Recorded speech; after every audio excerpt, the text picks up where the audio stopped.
Hari ini cuacanya panas sekali. Kepikiran untuk membuat es timun serut. Bahan-bahannya sudah dibeli. Ada jeruk nipis, ada selasi, dan pastinya bahan utamanya adalah timun. Dari sebuah timun ini jadi ingat ada cerita timun emas. Ceritanya pada zaman dahulu di tanah Jawa ada seorang janda tua bernama Mbok Srini. Sehari-hari Mbok Srini bekerja di ladang dan mencari kayu. Suatu hari Mbok Srini pergi ke hutan untuk mencari kayu. Setelah seharian mencari kayu, akhirnya Mbok Srini kelelahan. Kemudian Mbak Srini beristirahat di sebuah tempat. Sambil beristirahat, Mbok Srini melamun. Seandainya saya memiliki seorang anak, pasti sangat menyenangkan. Setiap hari ada yang membantu mencari kayu di hutan, membantu di ladang. Kapan saya memiliki seorang anak? Tetapi pasti tidak mungkin, karena aku seorang janda, sudah tua, tidak punya suami. Tiba-tiba terdengar suara brung, brung, brung, mengagetkan Mbok Srini. Suara apa itu? Suara apa itu? Mbok Srini sangat ketakutan.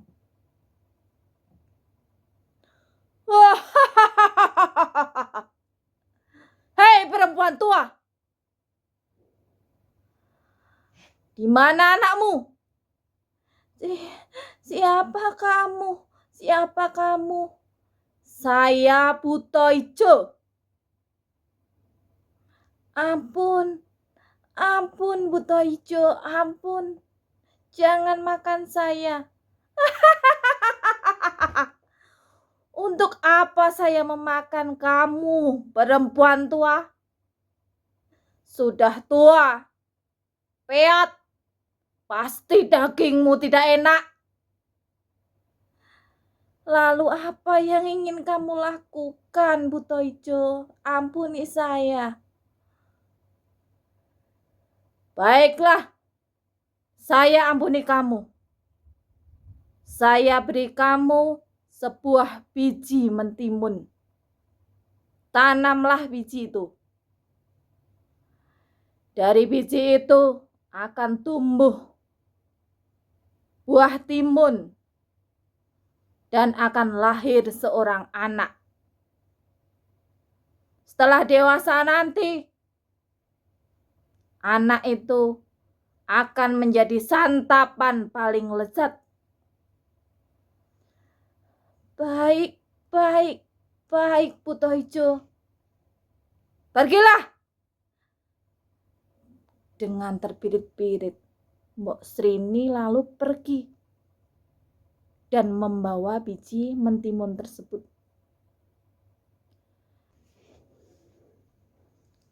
Setelah sampai di rumah, Mbok Srini langsung menanam biji mentimun yang diberikan dari Buto Ijo. Biji itu ditanam di ladang dekat rumah Mbok Srini. Biji timun itu disiram, dipupuk, sampai tumbuh lebat. Akhirnya, pada suatu hari, mentimun itu sudah berbuah. Di antara buah yang ada satu buah yang berwarna agak keemasan. Mbok Srini tertarik dengan satu buah yang berwarna emas itu. Dipetiklah oleh Mbok Srini, dibawa ke dalam rumah. Kemudian dibelah oleh Mbok Srini. Berak, terbelah, mentimun menjadi dua. Dan betapa kagetnya Mbok Srini. Di dalam mentimun ada seorang bayi cantik, mungil dan lucu. Apa ini? Cantik, seorang bayi. Bayi cantik, cantik sekali. Apakah ini anakku? Kamu terlahir dari sebuah timun berwarna emas. Maka saya beri nama Timun Emas. Kamu anakku. Mbok Srini sangat bahagia. Setiap hari selalu merawat timun emas dengan penuh kasih sayang. Tak lelo, lelo, lelo, ledung, cep meneng ojo pijer nangis. Anakku sing ayu rupane, yen nangis ndak ilang ayune. Tak kadang bisa urip maya, tatia wanita utama, ngluhurke asmane wong tua, tatia pandikaring donya. Mbok Srini semakin hari semakin bahagia karena timun emas tumbuh menjadi anak yang cantik, ramah, suka menolong, dan pastinya begitu menyayangi Mbok Srini. Namun dalam kebahagiaan itu, Mbok Srini juga merasa takut.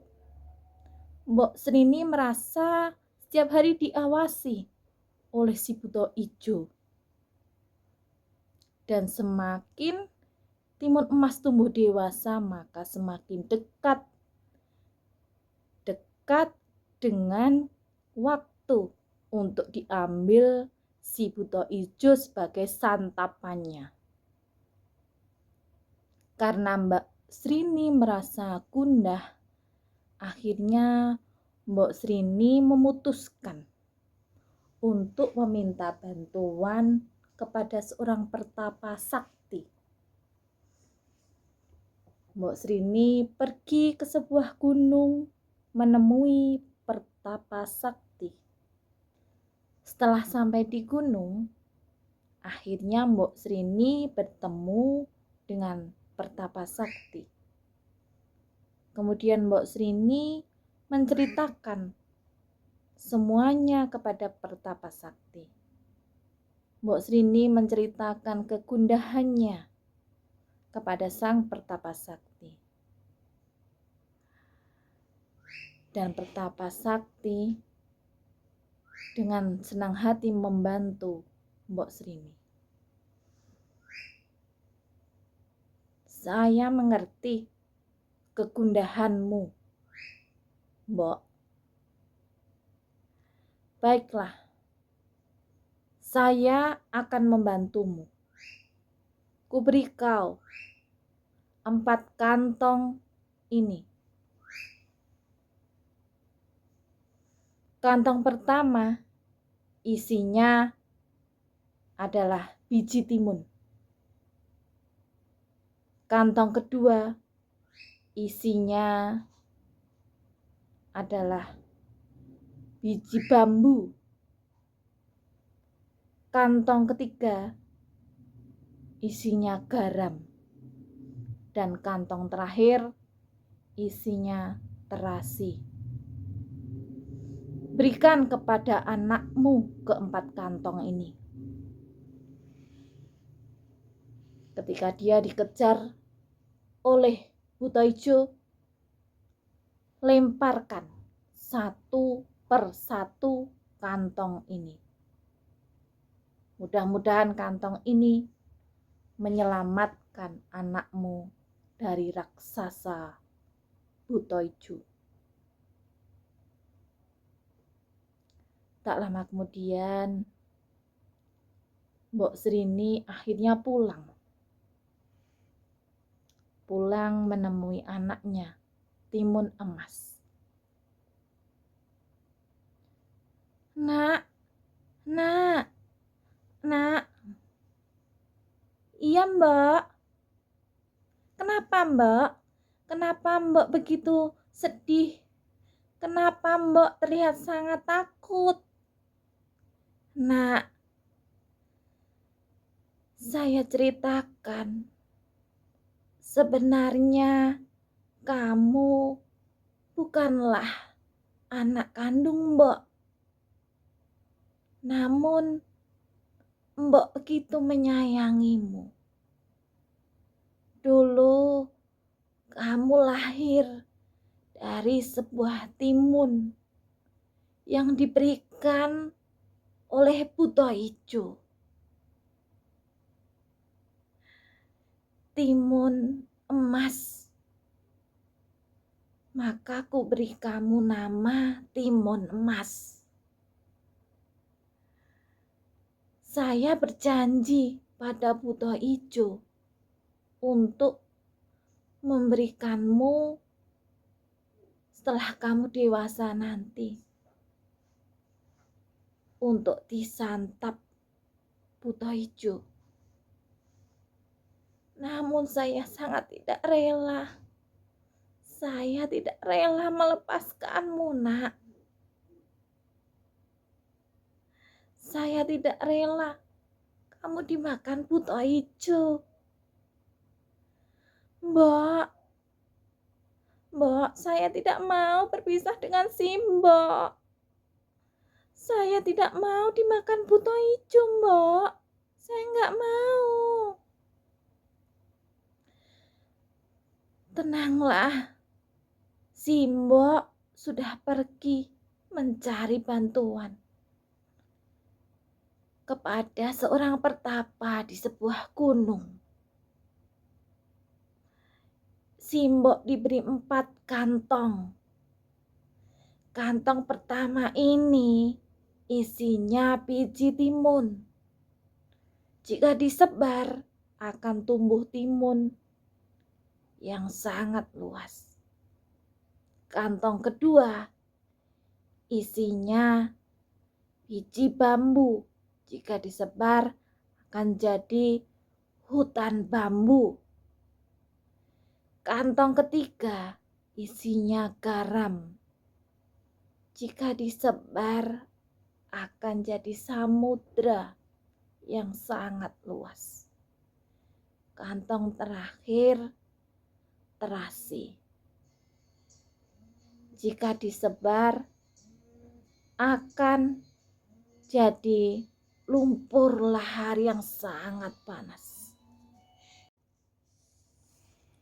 Tak berapa lama kemudian datanglah Buto Ijo.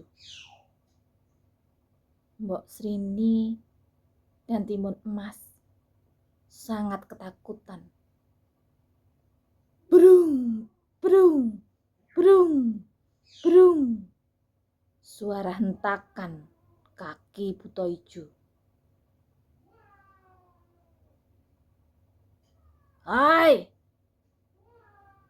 Simbok tua,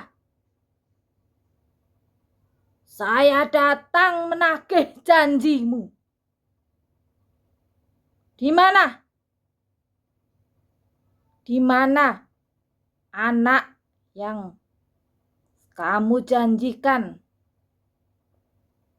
Sudah waktunya anak itu menjadi makanan santapan terlezatku. Mbok Srini keluar dari rumahnya. Ampun, ampun Buto Ijo. Janganlah memakan anakku sekarang. Dia masih kecil. Dia belum enak. Darahnya tidak enak. Hah? Kamu bohong. Saya tidak peduli. Saya akan memakan anakmu sekarang juga. Mana anakmu? Brak!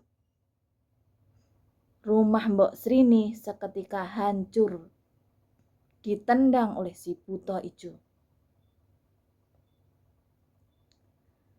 Melihat itu, Timun Emas ketakutan.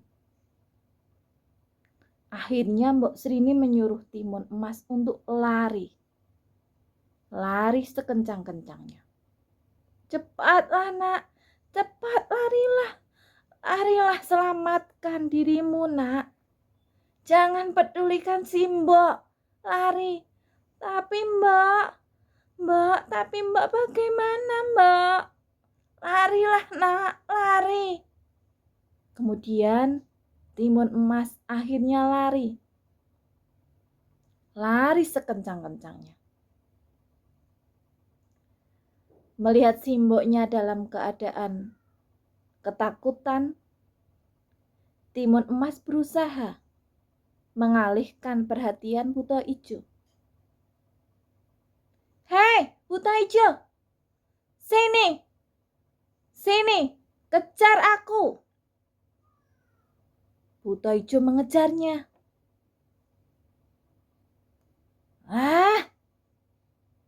Mau lari kemana kamu? Buto Ijo terus mengejar. Dan Timun Emas terus berlari. Akhirnya Timun Emas merasa sangat capek. Dan Timun Emas melemparkan kantong yang pertama. Dilemparkannya ke arah Buto Ijo. Brek. Tumbuhlah timun yang sangat besar dan banyak sekali. Seketika Buto Ijo teralihkan oleh banyaknya timun yang merambat menjadi luas sehingga mengikat tubuh Buto Ijo. Namun dalam sekejap akar-akar timun itu bisa dihempaskan oleh Buto Ijo. Mau kemana kamu? Saya tetap akan mengejarmu. Tetap lari si Timun Emas. Lari dan terus berlari. Dan Buto Ijo pun terus mengejarnya. Karena merasa kelelahan lagi, si Timun Emas melempar kantong yang kedua. Dilemparkan kantong kedua ke arah Buto Ijo. Seketika tumbuhlah bambu-bambu yang sangat banyak sehingga menjadi hutan bambu yang sangat luas. Buto Ijo sangat marah sekali. Apa-apaan ini? Memperlambat langkahku untuk memakanmu. Aku sangat marah padamu, anak kecil.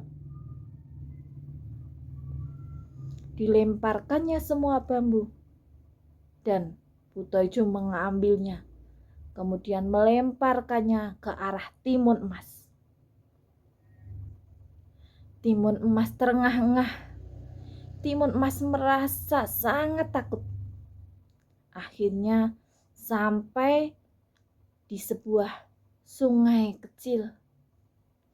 Timun Emas berhenti sejenak untuk mengambil air. Tak berapa lama dari itu, terdengar hentakan kaki Buto Ijo yang masih mengejarnya. Brung, brung, brung. Kemudian Timun Emas lari lagi menyeberangi sungai itu sambil melemparkan kantong yang keempat. Kantong keempat berisi garam. Seketika sungai kecil itu berubah menjadi samudra yang sangat luas. Kemudian Buto Ijo terseret oleh ombak. Piu, piu.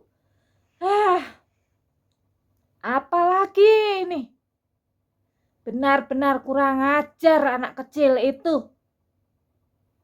Namun ombak itu juga bisa dilalui oleh si Buto Ijo.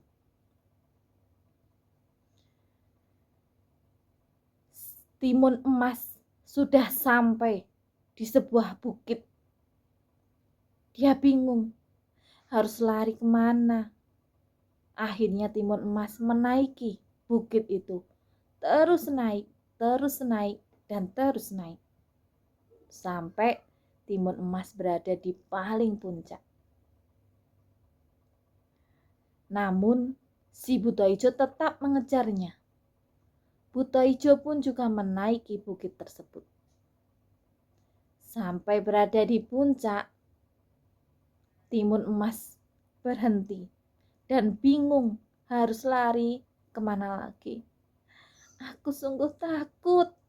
Bagaimana ini? Tidak bisa berlari lagi. Bagaimana? Tolonglah aku. Tolong selamatkan aku. Dilemparkanlah kantong yang keempat ke arah Buto Ijo. Namun kantong keempat bisa ditepis oleh Buto Ijo.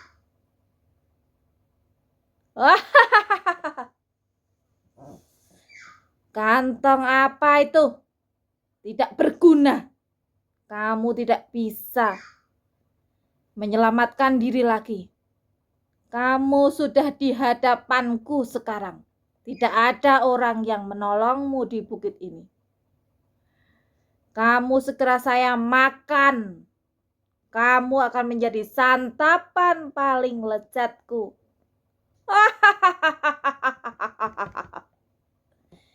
Saking merasa senangnya si Buto Ijo karena merasa sudah mendapatkan timun emas. Dia tertawa terbahak-bahak dan menghentak-hentakkan tangannya ke bukit. Dia tidak sadar bahwa terasi yang dilemparkan ke arahnya sudah berubah menjadi lahar panas yang sangat luas.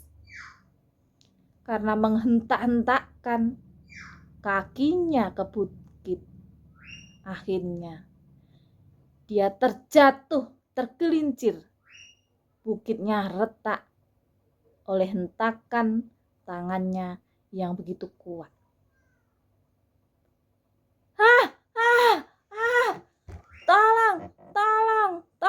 Tolong. Kurang ajar. Tolong saya. Akhirnya si Buto Ijo terjatuh ke dalam lahar panas. Seketika, timun emas merasa senang karena tidak jadi dimakan oleh sang buto ijo. Kemudian timun emas turun dari bukit dan segera menemui simboknya di rumah. Sambil terengah-engah, setelah sampai di rumah, akhirnya timun emas memanggil-manggil simboknya. Mbak, Mbak, Simbok, Simbok, saya pulang, Mbak.